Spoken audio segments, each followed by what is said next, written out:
Greetings, Japan fans. Today's show we're going to talk about some realities around DEI and change.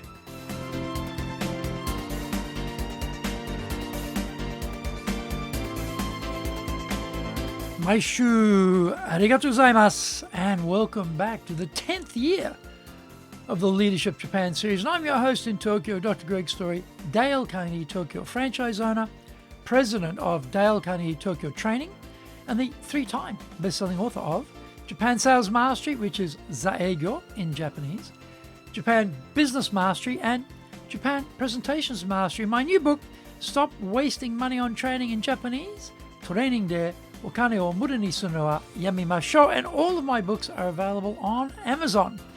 This podcast brings insights, examples, and experience about leading in Japan. Trust me, it is different here.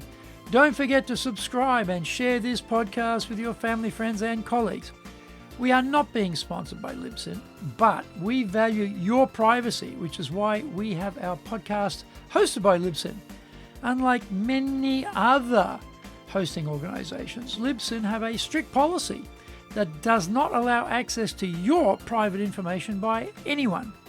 Here is our daily podcast lineup on Apple Podcasts. Mondays, the Cutting Edge Japan Business Show podcast. Tuesday, the Presentation Japan series, and every second Tuesday, the Business Tatsujin no Oishia show. Wednesdays, the Sales Japan series. Thursdays, the Leadership Japan series, and every second Thursday, the Business Pro Podcasto show. Fridays, the Japan Business Mastery Show podcast. Saturdays, Japan's top business interviews. Before we get going, today's handy Japanese phrase is Hisashiburi, or it could be O Hisashiburi, depending who you're talking to. If it was a client, you'd say O Hisashiburi, polite. If it's a friend, you just say Hisashiburi, and it means long time no see. And with the 3 years of the pandemic, you're probably getting a lot of chances to say that. Hisashiburi, O Hisashiburi, Hisashiburi, Hisashiburi, Hisashiburi. Long time no see. Great to see you. Hisashiburi, Hisashiburi, Hisashiburi.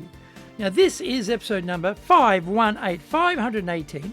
Today we're talking about facing the realities of change with diversity, equity, and inclusion in Japan. The organization gets religion about diversity, equity, and inclusion, DEI. The senior management team, led by the president, decide this is a key path for moving forward. The upside in achieving greater innovation and creativity by embracing a more inclusive workplace is seen as the Holy Grail. The middle managers are told to get behind the push on DEI. Brilliant. That getting change in Japan is so easy. Japanese staff love change. They want their boss to change, their subordinates to change, their colleagues to change, their clients to change. But they want to stay precisely the same. DEI in Japan is mainly about gender issues rather than race, religion, or national identity. The male middle managers themselves are part of the cohort of not wanting to change, regardless of what senior management may be saying. No one will openly oppose the pronouncements from the top, but that doesn't mean there is any real enthusiasm for change. Elizabeth Kubler-Ross, a Swiss-American psychiatrist, wrote a book called On Death and Dying, which identified various stages of grief, which can be extrapolated to assist our understanding about how humans deal with DEI change. Number 1, shock. The initial reaction to hearing that the organization is going to embrace change around DEI can be very confronting for male middle managers and the males in the team.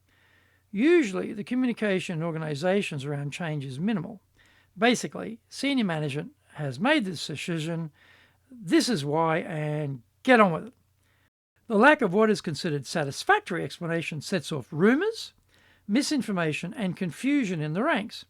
This is why companies must do a thorough job of selling DEI to the team in depth and continuously.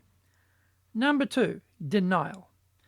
After the initial shock of the announcement, a sense of disbelief can spread and hopes that this will be a light intervention which won't really affect the status quo. Japan defers to age and stage in companies, and what will DEI mean for the current hierarchy? Will there be a lessening of opportunities for males to advance in order to meet some arbitrary ratio of female managers? Why do we need to change it all when this is how it has always been done? Senior management needs to recognise these fears and directly address them. Information vacuums will get filled with gossip, innuendo, and false flags, unless there is a big sales effort on the positives of change. Number 3, anger. Isn't this a stupid idea from senior management? Won't this weaken the strength of the organisation relative to our rivals? And won't clients have trouble accepting the change and therefore we'll lose business? Pronouncements are clearly not going to be enough. When DEI first popped up on the radar in Japan, companies would ask us to train the women. I always question that assumption.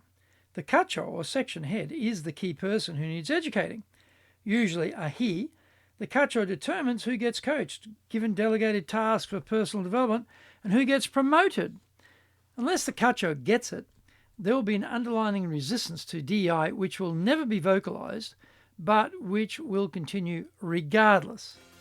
Find out more when we come back from the break.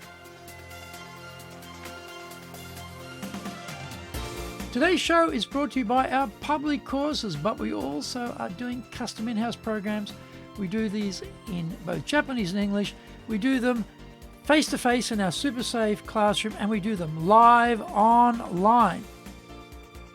Today's show is being brought to you by, on the 9th of June, our Winning with Your Leadership Selling program. This is our flagship program.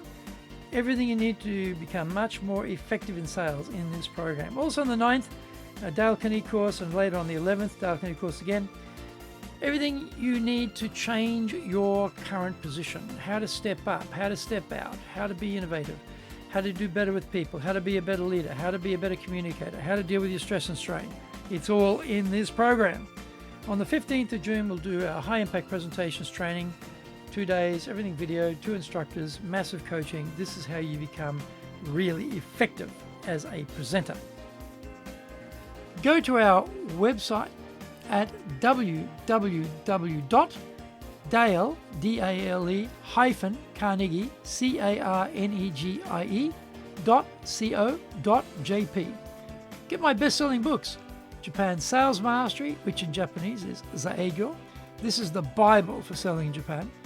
Japan Business Mastery, Japan Presentations Mastery, plus Stop Wasting Money on Training, which in Japanese is Training de Okane o Muru ni Sunu wa Yamimashou, and all are available on Amazon. If you like learning by watching videos, we have nearly 2,000 there for you at Tokyo, Japan, Dale Carnegie TV on YouTube. We release 3 TV shows every week on YouTube. The Cutting Edge Japan Business Show, that's the premier business show on Japan every Monday, Tokyo time. Fridays, we have the Japan Business Mastery Show, and on Saturdays, we release Japan's top business interviews, where I interview leaders from small, medium enterprises all the way up to the corporate captains of industry on one topic, leading in Japan. Every second Thursday, we release the Business Pro Television Show. You can email me at greg.story@dalecarnegie.com. Welcome back.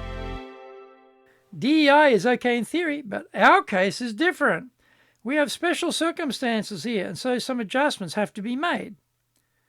This is typically how middle management whittles away at changes they don't like. They are ninja at finding all the problems and can come up with tons of justifications to dilute the change effort, while all the while embracing the headline statement as gospel. Naturally, there will be some flexibility needed to roll out DEI programs. However, senior management have to be very vigilant about how the processes are worked through. Dejection. Number 5, dejection. When male middle managers realise that this DEI change is here to stay, they can become demotivated. They fear their years of loyal service have been devalued and their future promotion prospects have been impinged, all for a fad. They need to be told they are valued, they have a role here, and that the firm needs their contribution to arm it with the creativity and innovation needed to best the competition. Number 6, letting go. People believe what they see. When the benefits of greater inclusion become a reality, it is easier to get behind the idea, which is no longer seen as just some ivory tower theory. Also, the consistent support for DEI from the senior leadership group underlines this isn't going away and is becoming a permanent fixture of how the organisation functions. Number 7, exploration. Diversity of opinion and inclusion of different angles around decision-making is what makes the adoption of DEI an advantage inside the organisation. If the decisions are better, and if the outcomes are better than what could have been achieved before, then this initiates a different set of responses and changes thinking about what is possible. Number 8, acceptance. Gradually, it becomes clear that the worst fears were not realised. Even unexpected benefits appear. The doomsayers were proven wrong. The system settles down to a new reality and everyone moves forward. Planning for these stages would be a clever move by senior management, in addition to the various pronouncements from on high. The DEI process is a process, and as such, it has to be supported all the way through these 7 stages if it's going to stick. That requires consistent work over many years until DEI becomes part of the culture of the organisation. Best to plan for that from the beginning. Thank you for joining the Leadership Japan series. If you found the program useful, then tell your family, friends and colleagues. Don't forget to subscribe and share this podcast. You can contact me at greg.story@dalecarnegie.com. Our website is www.dale-carnegie.co.jp. Until the next episode, take what you thought valuable, put it into action, because idea application is what makes winners winners. So be one of them. Remember, I'm in your corner, committed to your success here in Nippon.